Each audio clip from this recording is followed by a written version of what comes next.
السلام علیکم ورحمۃ اللہ۔ سیرت النبی صلی اللہ علیہ وسلم پر ہمارا سلسلہ شروع ہے، اسی کو آگے بڑھاتے ہیں۔ آخری ویڈیو میں ہم نے کہا تھا کہ حضور علیہ الصلوۃ والسلام کو جب نبوت مل جاتی ہے، آپ گھر تشریف لاتے ہیں، سیدنا خدیجہ الکبریٰ رضی اللہ تعالی عنہا آپ کو تسلی دیتی ہیں، ورقہ بن نوفل آپ کی بات کی تصدیق کرتے ہیں۔ اب آج ہم تذکرہ کریں گے ان لوگوں کا جو سب سے پہلے حضور علیہ الصلوۃ والسلام پر ایمان لائے۔ عورتوں میں سے سب سے پہلے حضور علیہ الصلوۃ والسلام پر ایمان لانے والی سیدنا خدیجہ الکبریٰ ہیں، اور بچوں میں سے سیدنا علی المرتضیٰ رضی اللہ تعالیٰ عنہ ہیں۔ یہ حضور علیہ الصلوۃ والسلام کی ہی کفالت میں ہوا کرتے تھے، چونکہ ابو طالب کثیر العیال تھے اور غربت بھی تھی، تو انہوں نے حضرت علی المرتضیٰ رضی اللہ تعالیٰ عنہ کو حضور علیہ الصلوۃ والسلام کی کفالت میں دے دیا تھا۔ اور اسی طرح حضور کے ایک آزاد کردہ غلام ہیں حضرت زید بن حارثہ، یہ بھی حضور علی، یہ آپ کے گھر میں ہوتے تھے، یہ حضور علیہ الصلوۃ والسلام پر ایمان لائے۔ اور پھر حضور علیہ الصلوۃ والسلام نے باہر جب دعوت شروع کی تو آپ کے قابل اعتماد دوستوں میں سے سب سے زیادہ قابل اعتماد سیدنا ابوبکر صدیق رضی اللہ تعالیٰ عنہ ہیں، کہ حضور علیہ الصلوۃ والسلام نے ان پر ایمان پیش کیا، اسلام پیش کیا، اور یہ فوراً انہوں نے اسلام قبول کر لیا۔ حدیث شریف کے اندر آتا ہے کہ حضور علیہ الصلوۃ والسلام فرماتے ہیں کہ میں نے جس پر بھی اسلام پیش کیا اس نے میرے سے کچھ نہ کچھ ضرور پوچھا، کچھ جھجکا، کچھ توقف کیا، سوچ و بچار کیا، مگر حضرت ابوبکر صدیق رضی اللہ تعالیٰ عنہ ایسے ہیں کہ انہوں نے اسلام کے قبول کرنے میں ذرا برابر بھی کوئی توقف نہیں کیا، کسی قسم کی سوچ و بچار نہیں کی۔ جو ہی حضور علیہ الصلوۃ والسلام نے ان کو فرمایا، اسلام کی دعوت دی، بغیر کسی توقف کے جو ہے وہ انہوں نے حضور علیہ الصلوۃ والسلام کے ہاتھ پر اسلام قبول کر لیا،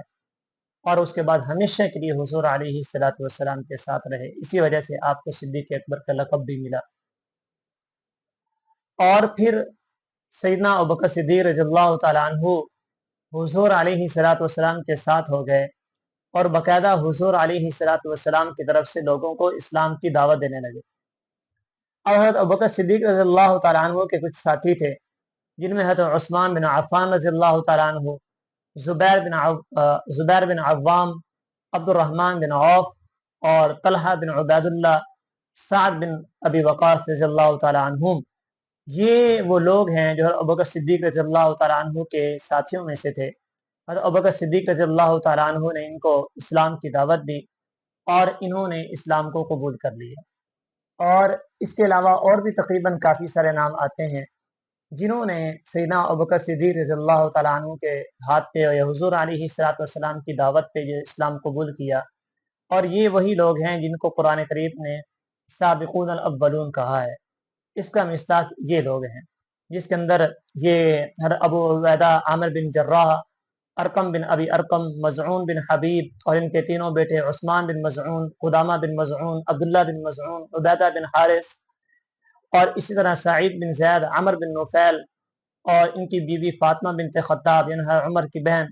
اور اسماء بنت ابی بکر، اور بھی اس طرح کافی سارے نام ہیں جنہیں حضور علیہ الصلوۃ والسلام کے ہاتھ پہ جو ہے اسلام قبول کیا اور سابقون الاولون کا مصداق کہلائے۔ اور یہ اسلام کے پہلے 3 سال ہیں، نبوت کے پہلے 3 سال ہیں۔ ان 3 سالوں میں حضور علیہ الصلوۃ والسلام نے خفیہ جو ہے لوگوں کو اسلام کی دعوت دی، اور ان لوگوں کو اسلام کی دعوت دی جن پر جناب رسول اللہ صلی اللہ علیہ وسلم کو یقین تھا کہ یہ کسی قسم کی مخالفت نہیں کریں گے، بلکہ جناب رسول اللہ صلی اللہ علیہ وسلم کی بات کو تسلیم کریں گے اور آپ کے ہاتھ پر ایمان قبول کر لیں گے۔ 3 سال گزرنے کے بعد اللہ رب العزت کی طرف سے جناب رسول اللہ صلی اللہ علیہ وسلم کو یہ حکم ہوا کہ اب جو ہے آپ جو ہے لوگوں کو دعوت دیں۔ اللہ نے فرمایا فاصدع بما تؤمر واعرض عن المشرکین وانذر عشیرتک الاقربین، ٹھیک ہے، یعنی جس بات کا آپ کو حکم دیا گیا ہے اس کا آپ صاف صاف اعلان کر دیجئے اور مشرکین کی پرواہ نہ کیجئے، اور سب سے پہلے اپنے قریبی رشتہ داروں کو اسلام کی دعوت دیجئے۔ اس حکم کے بعد جناب رسول اللہ صلی اللہ علیہ وسلم کوہ صفا پر چڑھے اور قبائل قریش کو